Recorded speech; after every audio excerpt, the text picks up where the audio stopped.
Assalamualaikum warahmatullahi wabarakatuh. Apa kabar teman-teman semua? Semoga sehat semua. Kembali lagi bersama Zainal.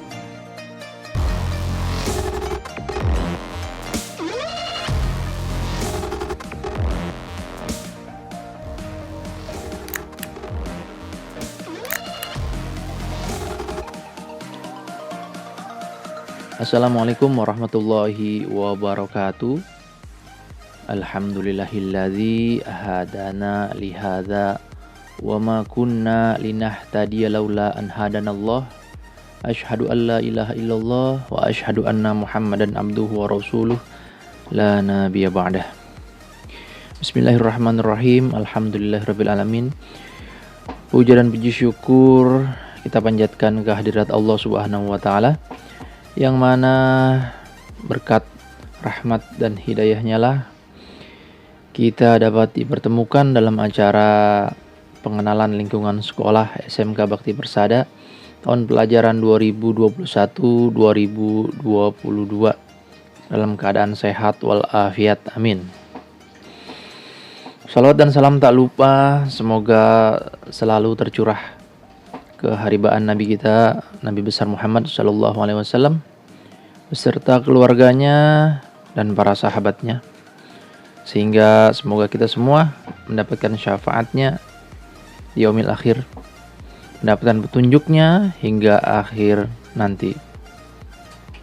Dan juga semoga kepada guru-guru kami atau guru-guru kita, saudara-saudara, orang tua kita, para pemimpin-pemimpin kita, kaum muslimin dan muslimat yang terdahulu, semoga Allah mengampuni dosa para orang tua kita yang sudah meninggal dan mensehatkan orang-orang tua kita yang masih hidup. Semoga kita juga dalam keadaan sehat ya dalam pandemi ini, semua dalam keadaan sehat, kita berdoa. Baik,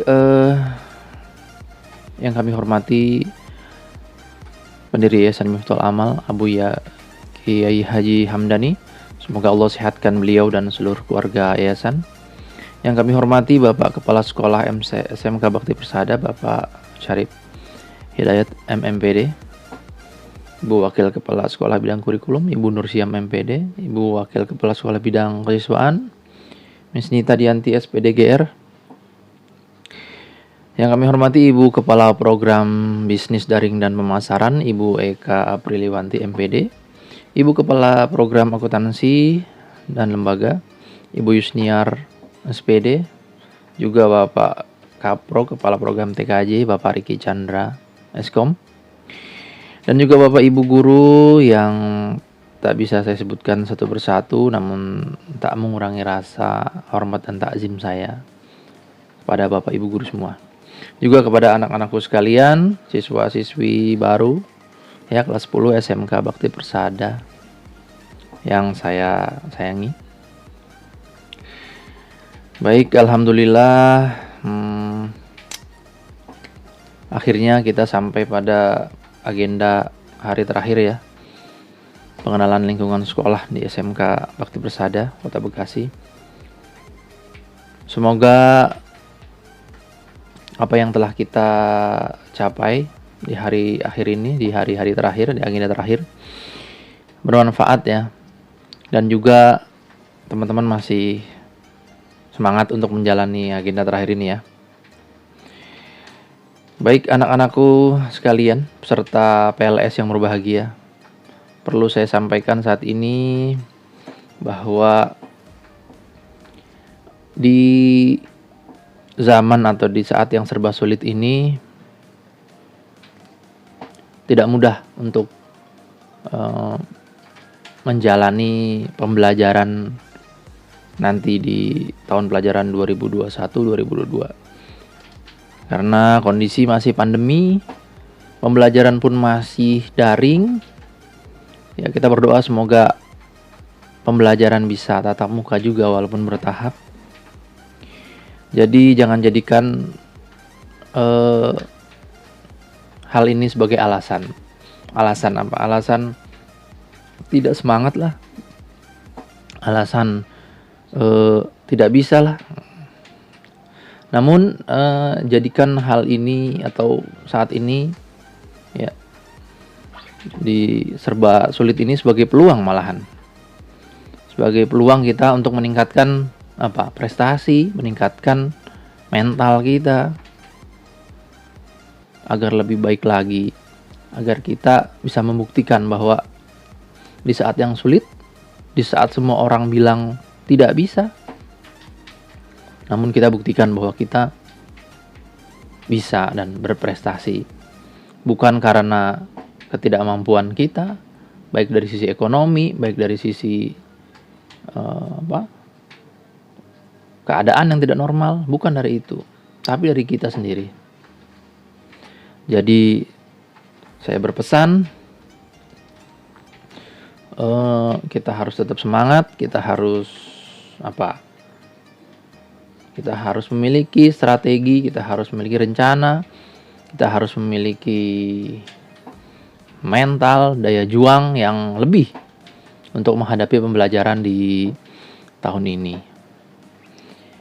Anak-anakku sekalian, pada materi kali ini saya hanya ingin sedikit menyampaikan materi tentang pembinaan mental ya, pembinaan mental di saat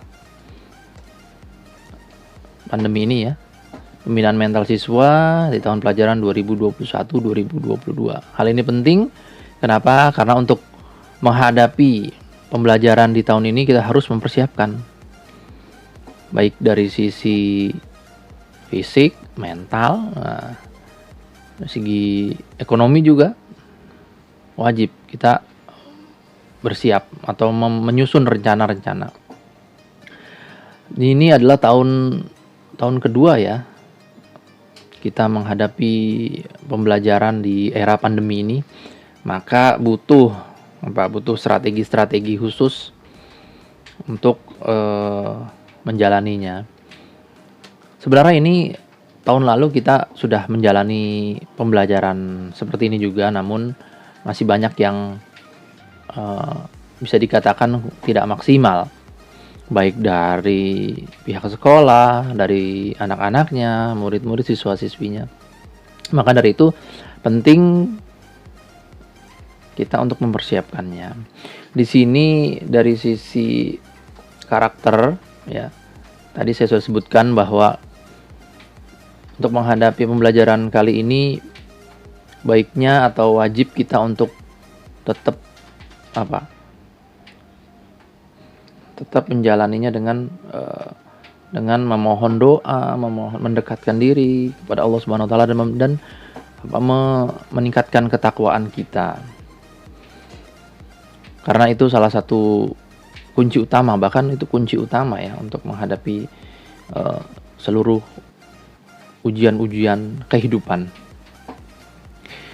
Ini penting karena mental itu adalah hal yang utama untuk kita menghadapi kehidupan ini. Baik kita guru ataupun teman-teman siswa itu wajib memiliki karakter mental yang bertakwa kepada Allah Subhanahu wa taala. Anak-anak sekalian, di samping itu ada beberapa tips yang ingin saya sampaikan juga terkait bagaimana kita menjaga mental kita agar kita bisa sukses di pembelajaran tahun ini. Baik, langsung saja. Ada beberapa yang belum, atau memang banyak yang belum kenal ya. Oke, nama saya adalah Muhammad Zainal Muntakin, Eskom. Saya guru di SMK Bakti Persada sejak tahun 2015. Saya mengajar produktif TKJ untuk kelas 10, kelas 11, dan 12. Kemudian saya juga sebagai Hubin untuk tahun ajaran 2021 dan 2022. Selain di sini saya juga mengajar di SMK 12 Kota Bekasi ya. Guru Mapel Simdik. Pendidikan saya S1 Teknik Informatika, Universitas Islam Negeri Syarif Hidayatullah tahun 2010. dan telah menyelesaikan Magister Komputer di STEMIC RSA tahun 2019. Di sini ada beberapa akun medsos saya, teman-teman bisa lihat nanti di slide. Ada akun bisnis, ya ada bisnis saya juga, ada Alzah Print Cloth Design, ada Tokopedia juga ada, silakan dilihat. Dan channel YouTube saya Zainal OZ, silakan dilihat. Ada Instagram juga. Baik, langsung saja, ini saya tidak berlama-lama. Bagaimana sih tips untuk menjaga kesehatan mental siswa SMK? Ini saya pilihkan dari artikel yang saya dapatkan di media internet ya. Yang pertama, jadi ada 8 poin yang harus teman-teman pahami. Yang pertama, untuk menjaga atau untuk menghadapi pembelajaran di era pandemi ini ya, di tahun 2021-2022, teman-teman harus memiliki karakter-karakter atau menjaga hal-hal berikut ini. Yang pertama, 1, mengenali emosi masing-masing. Kenapa ini penting? Karena mengenali emosi itu menjadi sesuatu yang sesuatu dasar bagaimana kita bisa bersikap. Contohnya ketika kita emosi muncul, nah kita harus tahu tuh bahwa kita sedang emosi. Contoh, misalkan teman-teman atau kalian punya dalam belajar punya teman yang nyebelin, ya misalkan disuruh kerja kelompok, cuman namanya doang kelompok, tapi yang kerja kamu gitu atau kita gitu. Sering kan ini terjadi? Ini sering banget. Nah, apa yang harus kita lakukan? Yang pertama, ketika kita mendapatkan hal tersebut, pasti kita emosi. Nah, itu harus kenal. Lah, kok jadi, mohon maaf ya, lah kok jadi gua nih yang ngerjain, misalkan gitu. Semua bikin nulis gua, yang laporan gua, yang presentasi gua. Lah, gimana sih ini? Harus kenal. Oh, berarti emosi nih, waduh, gregetan nih. Nah, itu harus dikenali dan dicarikan solusinya. Apa solusinya? Sampaikan. Solusinya adalah sampaikan ke teman kelompok kalian bahwa kalian tuh emosi.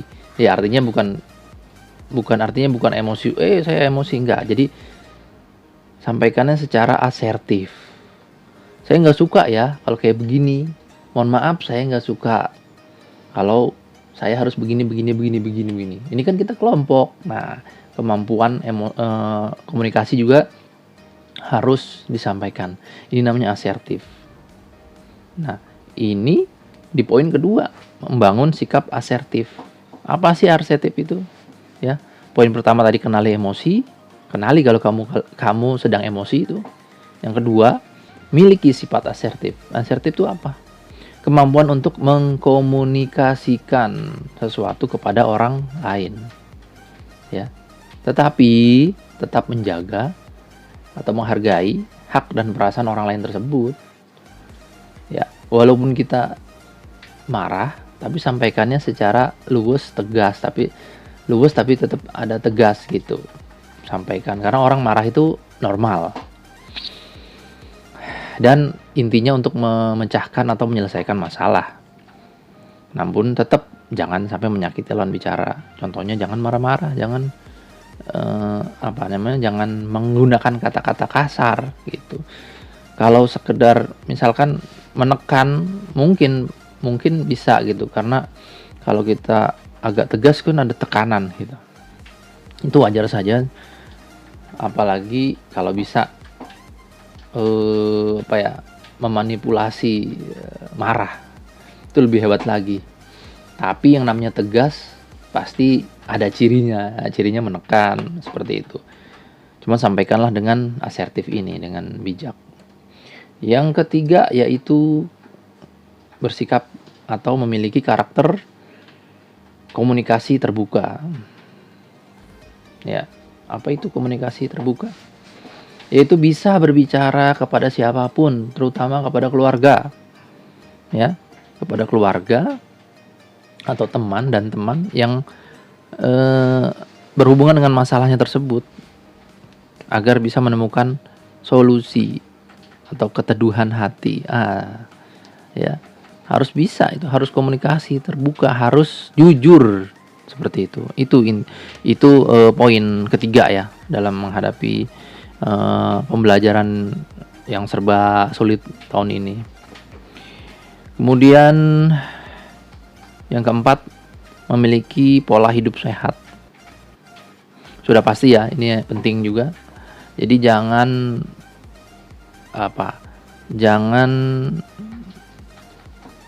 hidup seperti tahun lalu misalkan. Tahun lalu kan kaget tuh, pandemi, daring, banyak kebiasaan-kebiasaan yang berubah. Banyak kebiasaan yang malam begadang, paginya tidur kalong ya. Nah, itu jangan. Ya, karena udah tahu, udah masuk ke era baru, masuk ke kelas baru yang tadinya SMP atau MTS, sekarang sudah SMK kelas 10. Mari kita mulai dengan kebiasaan baru, pola hidup sehat baru. Ya, dengan makanan sehat, tidur yang cukup, olahraga, dan miliki jadwal kegiatan-kegiatan yang baik ya, yang diatur. Ini sangat membantu kesehatan fisik dan mental kita. Kalau fisik kita sehat, insya Allah mental sehat. Itu yang keempat. Yang kelima yaitu tetap menyaring informasi ya yang kita terima di masa era globalisasi ya, era informasi yang serba cepat ini. Teman-teman harus pintar-pintar menyaring informasi, karena baik guru, baik orang-orang, baik pelajar ya, itu harus mencari informasi yang akurat dari sumber yang terpercaya dan tervalidasi. Jangan kemakan hoax ya. Jangan bicara jangan mendengarkan media sosial dengan polos ya. Jangan tanggapi itu di medsos kalau yang bukan informasi terpercaya. Kalau memang ada yang hoax, kita harus segera cari buktinya. Cari sumber yang terpercayanya. Begitu harusnya kita punya karakter. Tentang vaksin misalkan, vaksin ini mengandung babi, mengandung mikrochip. Lah, kalian kan sudah jadi anak milenial, jadi anak generasi internet, generasi canggih. Ya jangan langsung ditelan mentah-mentah itu, cari dulu informasinya, bener apa enggak. Seperti itu. Jadi hati-hati. Semuanya di kehidupan pelajar juga, di SMK juga kalian begitu. Tahu informasi ini, besok ada pertemuan di mana gitu, per kelompok, padahal dikerjain atau memang nggak ada, cari dulu, tanya gurunya, tanya walasnya, Pak bener Pak seperti ini gini, atau memang kalian malah nggak dapat informasi seperti itu, dapatnya besok nggak ada, ternyata ada, besok nggak ada pembelajaran atau nggak ada Zoom, nggak ada, ternyata ada. Jangan mudah menerima informasi walaupun dari teman sendiri gitu. Tanyakan dulu ke walasnya atau ke guru mata pelajaran tersebut ya. Itu yang wajib, bukan nggak percaya tapi waspada, itu penting, dan itu modal untuk kita hidup di zaman era serba informasi cepat seperti ini ya. Kemudian yang poin ke-6, memiliki alarm diri ya. Apa ini alarm diri? Oke ya, pelajar juga harus mengenali alarm dari diri sendiri. Contohnya, apabila kita merasa marah, ya, teman-teman harus melihat terlebih dahulu tanda-tanda fisik yang muncul dari diri, ya, dan pemicunya. Memang kita punya itu kalau kita sedang stres, marah, ya. Ini semua saya ambil dari psikolog ya. Ini saya dari artikel yang disampaikan oleh seorang psikolog, ya. Jadi contohnya misalkan ketika kita merasa stres, udah mau marah nih, kepala kita tuh kadang-kadang sakit ya, atau migrain. Nah, itu tanda-tanda wah kita nih ada yang ada yang nggak beres nih. Walaupun itu dari perasaan, memang dari hati dan perasaan. Itu fisik kita juga punya berhubungan, sangat berhubungan. Kalau kita marah, kita stres, kepala sakit, napas berat, aduh, gitu misalkan. Ya berarti ini mau marah nih. Kalau sudah seperti itu, boleh marah, tapi lihat-lihat dulu tempatnya. Kalau lagi di forum atau lagi belajar di kelas, baik itu di Zoom atau gimana, terus ada yang menyinggung kita, lantas kita mau marah nih, lah jangan langsung buru-buru marah.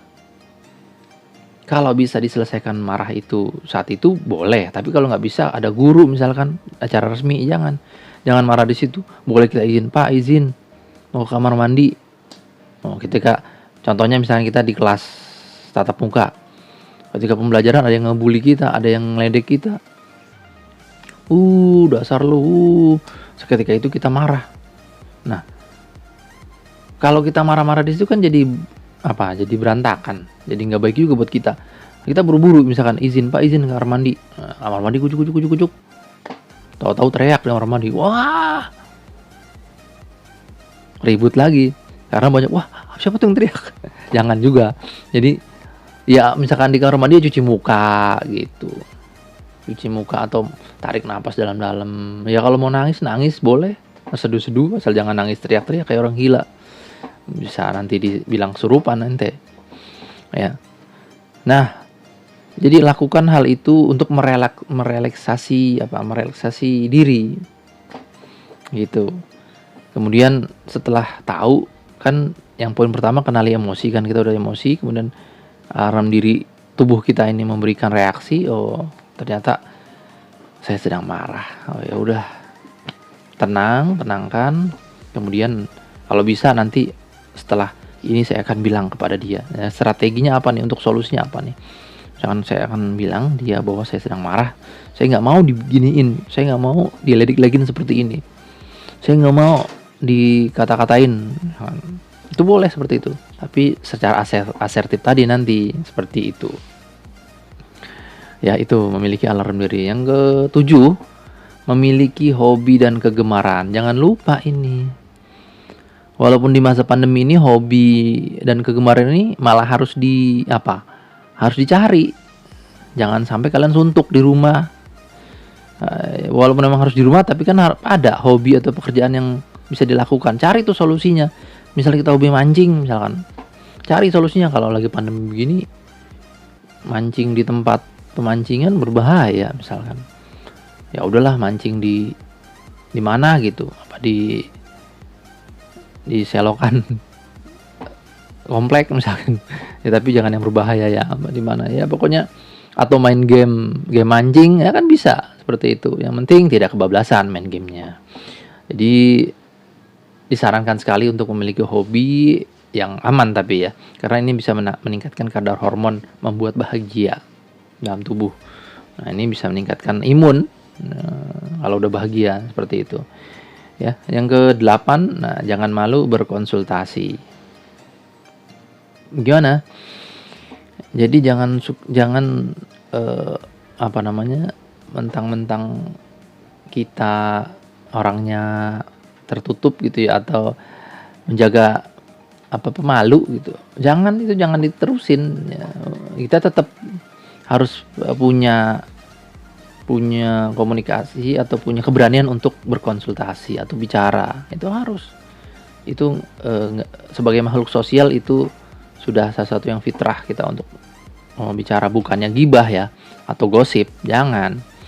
Kalau sekedar menyampaikan perasaan, curhatnya cuma jangan kebablasan dan jangan ke orang-orang yang nggak amanah. Nah itu juga tuh, kita pilih-pilih temen juga atau tempat curhat, jangan asal aja. Atau bahkan kalau bisa ke psikolog atau psikiater ya. Dan yang paling penting malahan kita harus curhat kepada pencipta kita, Allah Subhanahu wa Ta'ala. Dalam tahajud, dalam sholat wajib, sholat sunnah, justru yang paling enak curhat itu di sholat tahajud, seperti itu. Kita ketika bisa nangis di situ, itu plong kalau udah nangis begitu, enak. Tubuh tuh nanti merespon lebih baik, insya Allah. Jadi tapi tetap ya, kalau mau curhat tetap menggunakan prokes kalau dalam pandemi ini ya. Kalau sama temen, jadi jangan curhat ngajakin kumpul atau ngajakin ketemuan di tempat-tempat umum, jangan. Jadi ini kan judulnya di masa pandemi ya. Oke, yang bonus nih, ada bonus yang ke-9. Ini bonus, tadi kan saya bilang 8 nih. Ada satu lagi bonus, yaitu hadirkan kenyamanan diri sendiri. Maksudnya apa? Berbuat baiklah untuk diri sendiri ya, karena tidak ada orang lain yang punya tanggung jawab untuk membuat kamu senang, membuat kamu nyaman. Itu bukan tanggung jawab orang lain ya, tanggung jawab diri sendiri. Usahain hadirkan itu kenyamanan, tapi tetap tanpa membuat orang lain terganggu. Mentang-mentang prinsipnya gue harus nyaman nih, meja atau duduk berdua misalkan karena pengen nyaman sendiri. Kamu jangan duduk sama saya ya, saya tidak nyaman kalau duduk berdua. Padahal aturannya duduknya berdua dalam satu meja. Misalkan gitu kan, kalau di kelas tatap muka kan begitu kan, berdua. Nah, kalau di masa pandemi ini malah harusnya sendiri satu meja. Ya udah bilang sendiri. Jangan takut gitu, jangan ini. Tetap tapi dengan cara asertif tadi, cara yang sopan. Kemudian ketika saat belajar, misalkan kalau saya kalau belajar, Pak, ya misalkan kamu bilang, Pak, kalau saya belajar saya suka minum susu ya, atau minum kopi susu misalkan, sedang Zoom, misalkan sedang Zoom nih, kamu bete, boleh, Pak, mohon maaf ya, saya sambil minum susu atau minum kopi susu, ya nggak apa-apa. Kalau saya sih seperti itu ya, membolehkan. Malah saya menanyakan ataupun boleh bicara kepada anak-anak murid yang Zoom misalkan, ya silakan kalau mau ngemil sambil ngemil nggak apa-apa, tapi jangan berisik, jangan makan besar juga sih sebenarnya. Mau minum kopi susu silakan gitu, nggak apa-apa ya. Yang penting menghadirkan kenyamanan tanpa mengganggu orang lain. Jadi seperti itu. Jadi 9 poin tersebut ya, mudah-mudahan teman-teman bisa memahaminya. Ini sebagai tips ya, tips agar kita bisa melewati pembelajaran di tahun ini dengan sukses seperti itu.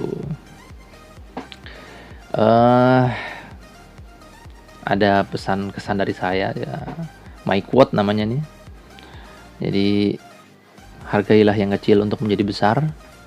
Mimpi tanpa langkah awal adalah omong kosong. Perjuangan tanpa konsistensi adalah sia-sia. Dan kesuksesan tanpa inovasi adalah semu. Waduh. Ya. Kalian harus tetap semangat. Jangan menyerah di masa pandemi ini, masa yang berat.